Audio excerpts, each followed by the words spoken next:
Hey guys, what's up? Welcome back to the channel. It's Cynicalex, and today I want to talk to you guys about the disparity between energy and physical based characters, attacks, leaderships, and skills. Now this is something that I've touched on a little bit in some of my live streams. I've touched on this a little bit in some of my videos, but I haven't really given you guys the numbers and given you guys the full picture so you guys can really understand just how bad this is. Now, it's not to the detriment of the game right now, but it does limit, I think, the design space for future characters. I think it does limit the PvP arena, and especially for PvP, guys, it does make it very easy to put up an uncomfortable and a pretty silly counter, you know, just based on most of the metas. So if we take a look at the King of the Hill right here, the top attacker only has 7 successful attacks. Now, the King of the Hill just recently changed, so I think this number is going to go up a little bit. But look at the quality of the team, and then ask yourself the question, did you expect the team to be this difficult? With 7 successful attacks, you expect to see some big names like Dormammu, or Doctor Strange, or Odin on the team, maybe even Black Order characters. This is what you get, this joke of a team. Reduce or resist debuff with Wasp, healing with Groot, and then energy reflect and energy defense with Destroyer. And that right there perfectly encapsulates and partly inspired me to make this video why there is a huge disparity between physical damage and energy damage, and why these kinds of teams would absolutely crush a lot of rosters who are not geared for it, whereas a team like Wasp, Groot, and Luke Cage would get shit on. If Luke Cage tier 2 was here instead, even though he has physical reflect now, I guarantee the successful attacks would at least be double, at least 14 or 15 by my math. So let's take a look at leaderships first, just to see how they shape up between physical damage and energy damage. So taking a look at 30% physical damage leaderships, we have Elsa, War Machine, Winter Soldier, Deathlock, Hulk, Ulick, and Crossbones. 7 characters, and in my opinion, most of those characters are really bad. Ulick has some uses, Hulk is decent, Winter Soldier has some cheese with the new uniform, Elsa's great. Other than that, we got a lot of dumpster guys there. Now let's take a look at energy damage leaderships at 30%, guys. We have Doctor Strange, Black Bolt, Captain Marvel, Lash, Ashes of Singularity, Big Head, and most recently, Crystal. So there we can see we have 7 30% energy leaderships and 7 30% physical leaderships. Now let's take a look at a higher tier of leadership. This is 45% physical damage or energy damage. For the physical damage dealing characters, we have one 45% leadership in Gorgon, which we only got in the most recent patch, and he's got hooves, guys. He's got hooves.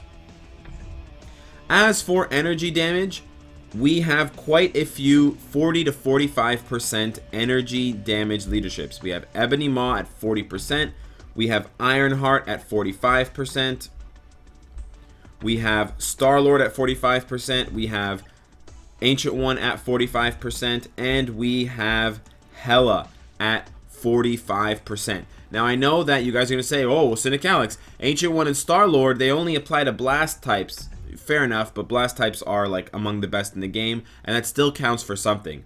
If there was a 45% physical leadership that only applied to speed types or combat types, I would list it on this list. I would point it out to you, but we don't have any of those because, well, why don't we have any? Ask yourself that question. Why do we have multiple blast only 45% leaderships? Very specific leadership, by the way. We have 2 of them, but none for physical damage. It almost begs the question. It's kind of strange. On top of that, guys, I do need to point out that all elemental damage is treated as energy damage for the basis of reflect. So even though someone like Black Widow is a physical attacking character, you can see there, physical attack 15,902, if you don't mind me saying so. Her best skill, coup de grace, if I didn't fuck that up, lightning damage, guess what, guys? That gets reflected by Destroyer and any other energy reflect that might appear on a Shadowland stage or any other kind of content. By those rules, guys, we have to count the elemental damage leaderships as energy damage boosting leaderships, asterisk included. So we do have some additional leaderships to mention: Satana, Linkin Park, Red Hulk, and Misty Knight. So just as far as the leaderships go, guys, we have 8 physical leaderships to boost damage for physical dealing characters. As far as energy leaderships go, guys, we have 16 leaderships that do increased damage. That's double. Alright, if you're not convinced just yet, let me make my second point here. Now we're going to look at characters who deal a high amount of DPS. So I'm not going to take every single character, but I am going to look at high damage characters. Characters who can clear World Boss easily, characters who can clear Shadowlands easily. I'm looking for top tier damage, and I want to see whether they deal physical damage or whether they deal energy damage. So let's take a look at characters that deal good physical damage. We have Kate Bishop, Moon Knight,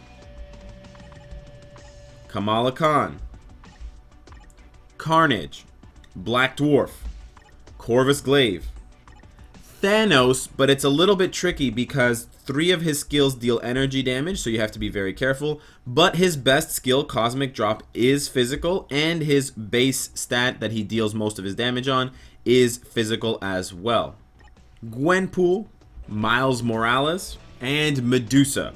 So in total, guys, I've listed about 10 high DPS physical damage dealing characters. That means that both their main stat is physical attack, and all, if not most of their skills deal physical damage here under the typing. So that's important to note. We have 10 good, great physical damage characters.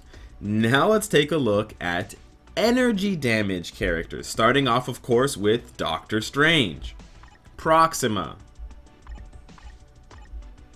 Supergiant, Ebony Maw, Odin, Dormammu, Satana, Thor, the Mustard Man, Yellow Jacket, Loki, Green Goblin, Iron Fist, Ghost Rider.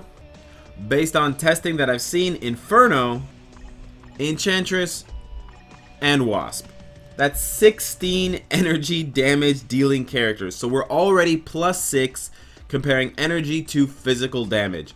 Now let's look at another problem that I have, and this one probably is the biggest kick in the pants to me and any other player who considers this and thinks about this, is the fact that we have quite a few physical damage dealing characters whose best skills deal energy damage. This really hurts me in the gonads, guys. Take, for example, Elsa Bloodstone. Great character. Love you, babe. Love what you've done with your hair lately. Much longer, less long ponytail, less slip and slide, all that good stuff. Elsa is a great physical attacker. She has a physical leadership. But then you take a look tragically at her best skill, Force of the Bloodstone, or if you have her other uniform, it's called Red something. Energy damage. That means that even though all of her skills and all of her leadership is all physical, if you take her up against Destroyer or another energy reflect area or boss or enemy, she's going to kill herself. That's great, Netmarble. Thanks for that design choice.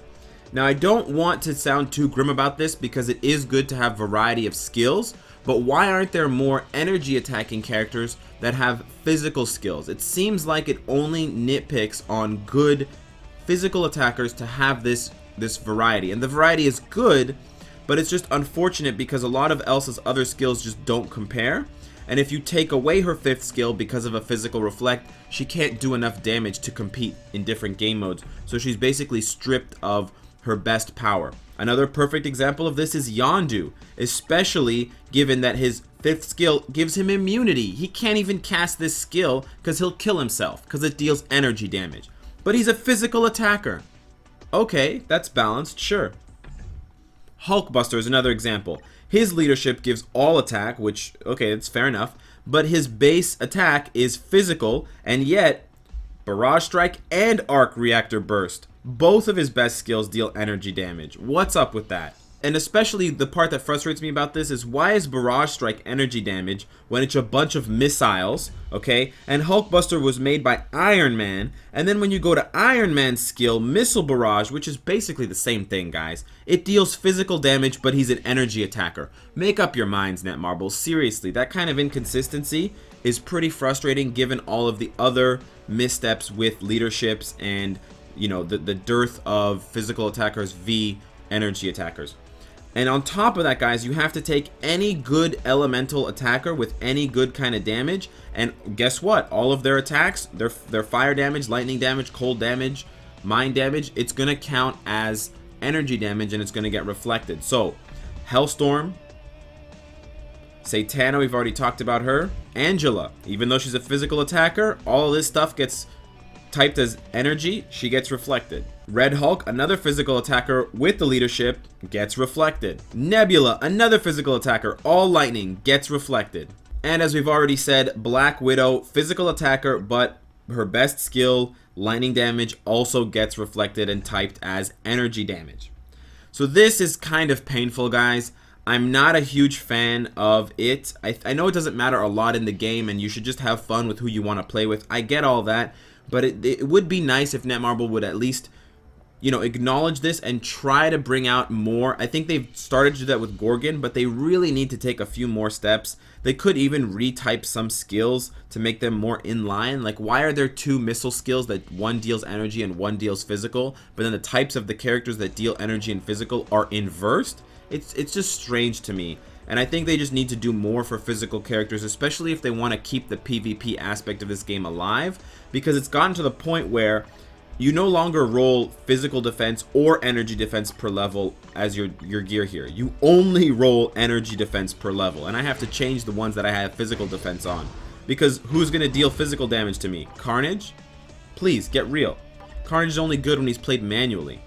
So, I mean, I'm not even going to get into that, manual play versus autoplay. But it's seriously, if you look at Alliance tournaments, it's basically the same thing. If you look at Shadowland, if you look at Timeline Battle, it's all the same. Energy, energy, energy. You know, I got a lot of energy. Netmarbles, they're trying to take away my energy, guys, alright? They're trying to take away from the wave or something like that.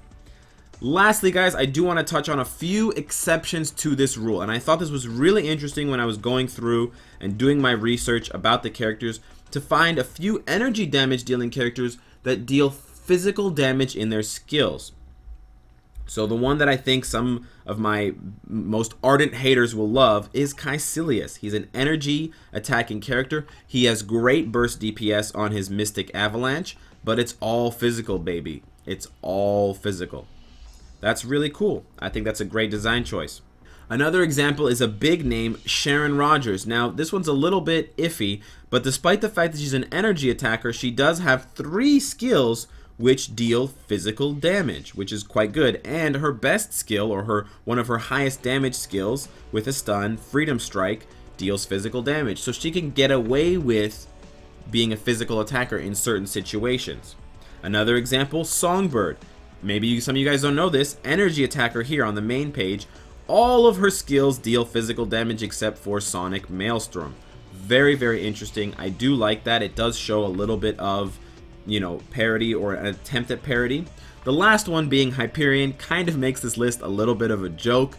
None of these characters are super meta, maybe aside from Sharon Rogers, but he is an energy attacker who has physical on all of his skills. So again, like Cynicalex, he does have that going for him. I do think it's interesting. I would like to see more of this, especially in a super meta character like a native tier 2. You can also go into a further analysis of all of the native tier 2 characters, and you'll see that most of them deal energy damage. It's very skewed in one way. Only Corvus, Thanos, and Black Dwarf really deal physical damage. And, you know, Black Dwarf is basically out of the meta, and he has been since he was unlocked. Thanos is being pushed out of the meta aside from his leadership and his long iframes. And Corvus was always kind of on the fringes of the PvP meta. So you're basically left with only energy damage dealing native tier 2s present and alive in the meta.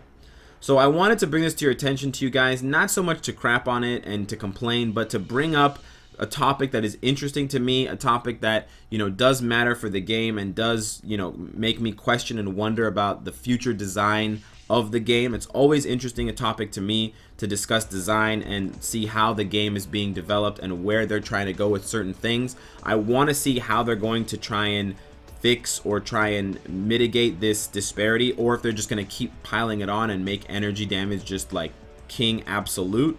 I don't know. Dictatorships are cool, I guess. But as always, guys, let me know what you think. Let me know if I had some surprises for you in the video about characters who deal a type of damage that you didn't expect, or if you didn't know that about elemental damage or something. And of course, guys, if you like what you see, I hope to see you again tomorrow and on the surprise live stream. Take care.